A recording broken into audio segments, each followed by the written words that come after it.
Another view of the terror as it unfolded on the streets of Nice, France. This one shot from a room above street level, showing innocent men, women and children running for their lives after trying to have a celebratory evening. Joining us now from London, Maajid Nawaz, who's a former Islamic fundamentalist who now leads a counter-extremist think tank. Maajid, thank you for being here with us. Here we are again, France with its third major terror attack in a year. Why? Let's be clear, I mean, these sorts of attacks are not unexpected, at least they shouldn't have been. Hamas has for years been encouraging its followers to use vehicles to drive up on pavements and to kill Israeli citizens. Megan, in 2010, Al-Qaeda announced to the world that it wanted its followers to do the same, and only 2 years ago, in 2014, ISIS spokesperson Adnani not only encouraged their followers in ISIS to get into vehicles and to mow people down on the streets, he specifically said, especially in France. There are a number of reasons jihadists are angry with France. One of them, among many others, as we know, is the tragic attack on the Charlie Hebdo offices and their stance on free speech was a laudable, praiseworthy stance.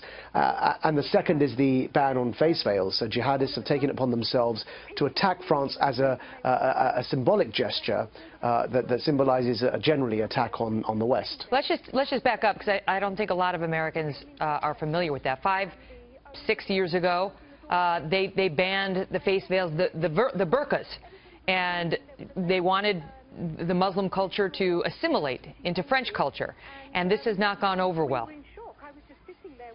It's not gone over well among those who believe, and there's an austere fundamentalist strand within Islam, the Salafist strand within Islam, mainly found in Saudi Arabia, who believe that women are obliged within the religion to cover their faces. I must emphasize that's a strand within Islam, but the jihadists subscribe to that strand. Now, it's yet to be confirmed whether this was ISIS, al-Nusra, or any other terrorist organization. We certainly know this is a terrorist attack, and what we certainly know based on what I've just said is that ISIS, Al-Qaeda, and other jihadist groups across the world have long been encouraging their followers to perpetrate exactly this kind of attack because it's unexpected. Look, we just had the football games in France. But what do you make of it? We were expecting attacks there. Over here in the United States, we're also asking what to do. How do we prevent this kind of a thing? Obviously, it's a soft target, and it's very easy for these terrorists to get in. So you ask, okay, how do we fight the ideology? How do we defeat the group such that it doesn't want to unleash hell on all of our citizens?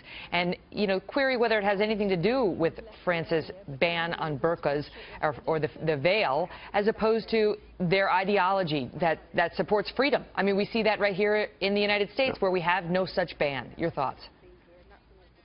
Yes, so it's nothing to do with that. I mentioned it as that's what ISIS uses as an excuse, is what jihadists use as an excuse to rile their followers. Of course, we know that they will seek any excuse in any country. I mean, why Turkey? Why recently Medina, the holy city of the Prophet Muhammad? They will find any excuse to attack anywhere, but they do look for these excuses. Of course, the issue is the ideology. Now, we can't begin to defeat that ideology in this way with such unpredictable attacks unless we prepare ourselves and accept that we are in for a generational struggle. We have to galvanize civil society to push back against this ideology so that people in the long term aren't recruited and don't join this phenomenon. That requires recognizing it, naming it Islamist extremism, and then putting forward a strategy that can isolate it from Islam as a religion, and then start utilizing Muslim and non-Muslim communities to stand together to push back against it, as we've done with racism in the West and as we've done with homophobia and anti-Semitism. Last question. What do you think the odds are that this really was a lone wolf?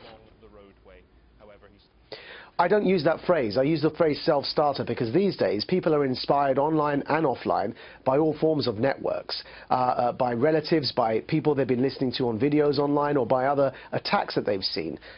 So they're certainly inspired by the jihadist ideology, whether they start the operation themselves or are taking command directly from ISIS headquarters. You know, we've looked into this. Very, very few people, if any, are lone wolves in the literal sense of that word. Maajid, thank you.